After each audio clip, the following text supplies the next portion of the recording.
December 9th, 1944. Herkin Forest, Germany. 5:30 hours. The forest is silent, frozen under a thin layer of frost. The trees stand like silent sentinels over a land soaked in conflict. Sergeant William "Bill" Ashworth strikes a match. The tiny flame dances for 3 seconds, barely enough time to read his watch. Then he extinguishes it. Somewhere 47 yards away, hidden in the shadows, a German forward observer instinctively shifts his position to get a better look. That small movement is fatal. Ashworth's M1903 Springfield cracks. The observer slumps into the snow. Dead. He marks it in his notebook. Day 1. Target 1. Over the next 96 hours, Ashworth will repeat this sequence 119 times, each match drawing enemy eyes, each glance becoming a kill. The Germans would whisper about him in fear. Der Streichholz, the match ghost. His own men would call him the Matchbox Man.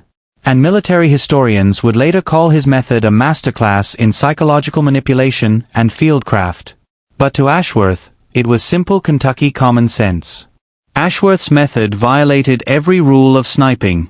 Snipers are taught to remain invisible, to never create light, to never form patterns. He did the opposite. German soldiers were trained to detect threats through 3 main cues: movement, muzzle flash, and light. They were conditioned to orient themselves toward anything that hinted at danger. Ashworth exploited this. A match flares. A German soldier reacts instinctively. He adjusts his head. He leans slightly. Just enough. 1 second. One tiny movement. And he is exposed. For 96 hours, German soldiers followed their training, and for 96 hours, it killed them. William Robert Ashworth was born in Harlan County, Kentucky, in 1921. Coal country, a land where boys learned to shoot before they learned to read. By the age of 12, Ashworth could hit a running rabbit at 100 yards. By 17, he was the best rifle shot in 3 counties. Tragedy came early. His father died in a mine collapse, ending Bill's formal education at 16. He worked in the mines, strong, disciplined, and patient, qualities that would serve him well in the forests of Europe. When war came, Ashworth enlisted in October 1941. Basic training confirmed what Kentucky already knew. He had extraordinary marksmanship. Sent to sniper school at Camp Perry, Ohio, he excelled, except in one crucial area: concealment. His instructors drilled into him the rules of invisibility. Never reveal your position. Never use light. Never form patterns. Ashworth listened, but he did not fully agree. What if you need to make them look somewhere? He asked. You never want them looking, they said. The second they know you're there, you're a target. Ashworth remembered their warning. He just didn't believe it applied in every situation. He deployed to England in July 1943 with the 28th Infantry Division. In Normandy, he recorded 17 confirmed kills. His spotter, Eddie Kowalski, learned quickly that Ashworth's instincts could be trusted, even when they seemed reckless. By December 1944, the 28th Division fought through Herkin Forest, 70 square miles of hell. Dense woods, steep ravines, and expert German snipers made every step a potential death sentence. American infantry was pinned down, casualties mounting. Orders were clear: find the German snipers. Kill them. Make the forest passable. Traditional methods failed. German snipers fired only when they were sure of a shot and then immediately relocated. Ashworth needed something different. Inside his pack, a small GI matchbox containing 48 wooden matches. Before dawn on December 9th, Ashworth and Kowalski moved into position. He struck the first match 15 yards from their main firing point, held it at arm's length for 3 seconds, then let it die. Watch the area, he whispered to Kowalski. Any movement, any adjustment. 30 seconds passed. Then a slight shift. A German spotter, trained to react to light, moved ever so slightly to get a better view. 1 shot. 1 kill. By noon, Ashworth had 8 confirmed kills.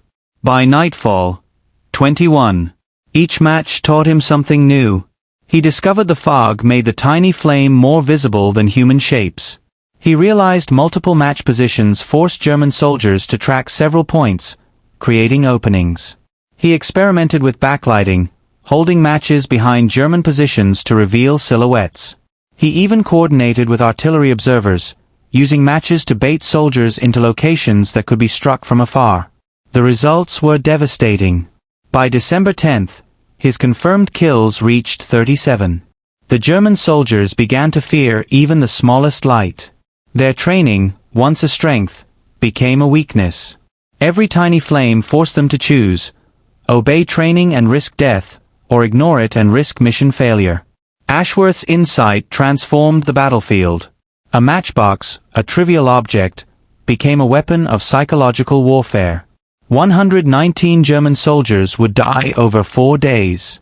Ashworth never glorified these kills. He knew they were soldiers like him, following orders, caught by circumstance. He understood that the tragedy was not the killing itself, but the war that put them all in that forest at that time. After World War II, Ashworth returned to Kentucky. He married, raised children, ran a construction business, and rarely spoke of the war. The matchbox trick remained his secret. Historians later studied it, not as a technique to replicate, but as an example of adaptive thinking, creative problem-solving, and exploiting human psychology under extreme circumstances. The matchbox now sits in the National World War II Museum. Small, unremarkable, silent, yet it represents one of the most innovative tactical breakthroughs of the war. 48 matches, 96 hours, 119 confirmed kills, 1 forest secured. Sergeant William Ashworth, the Matchbox Man, showed that sometimes the deadliest weapon is not firepower, but insight. Sometimes the advantage comes not from rules, not from doctrine, but from the ability to see the battlefield differently, to understand human behavior, and to act decisively. This is the story of a boy from Kentucky who used 48 matches to change the course of a small, frozen corner of World War II. This is the story of innovation, psychology, and courage. This is the story of the Matchbox Man.